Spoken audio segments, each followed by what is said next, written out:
It was a cold night last December when I, an unsuspecting UNC senior, stumbled in the parking lot, this gravel parking lot, and dropped my precious iPhone 5.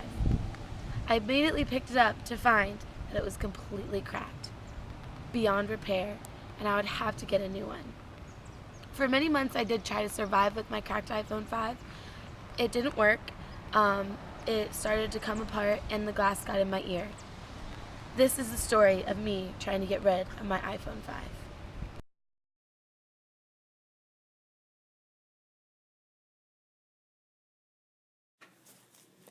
My journey started where most things end up, the Orange County landfill on Eubanks Road. That's where I met Alvin Frazier, who told me that I could leave my iPhone 5 at the convenience center in a box marked for electronics. Frazier told me he and the other convenience center operators periodically take that box to the recycling center across the street. North Carolina no longer allows its residents to throw away electronic waste. In Orange County, it's free to take your used electronics to the convenience center because the recycling service is paid for by the county's basic 3R tax.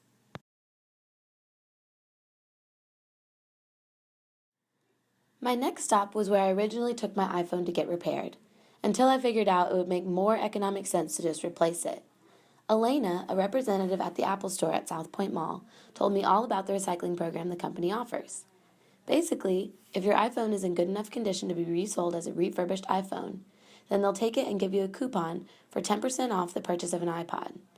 If it's not in great condition, then they'll still take it and send it to a company called Brightstar, which has massive recycling centers all across the country.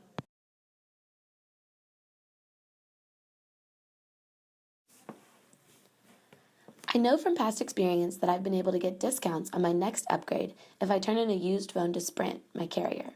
But I wasn't sure what that system was like if that used phone was cracked and leaking some sort of strange liquid. So I took it to the Sprint kiosk at the mall to find out. It turns out Sprint wouldn't touch my phone with a 10-foot pole. Rick Huger, a Sprint store employee, told me I would have to get my phone repaired for him to even be able to take it. Since repairs to my phone would cost more than $150, that option would be completely out of the question. Huger did point me in the direction of a new place I could take my used, broken iPhone, an Eco ATM. There was one at South Point, so I headed upstairs to see what it was all about.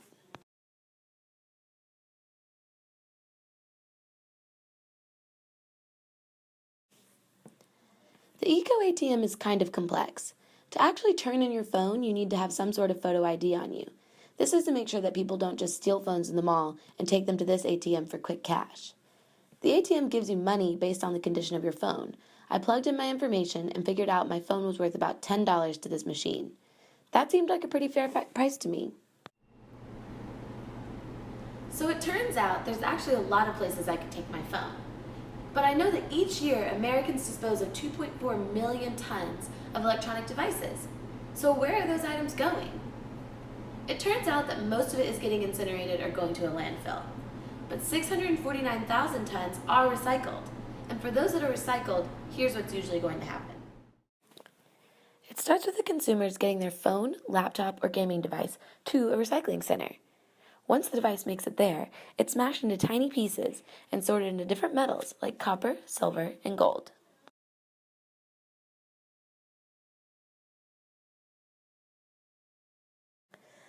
The first part to this question is called planned obsolescence. This is where companies intentionally limit a product's lifespan.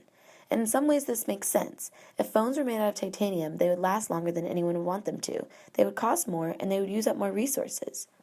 But there are other ways that planned obsolescence totally rips consumers off. Take power adapters.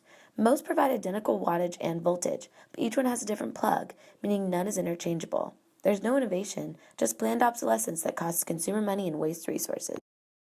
The second reason is media consumption.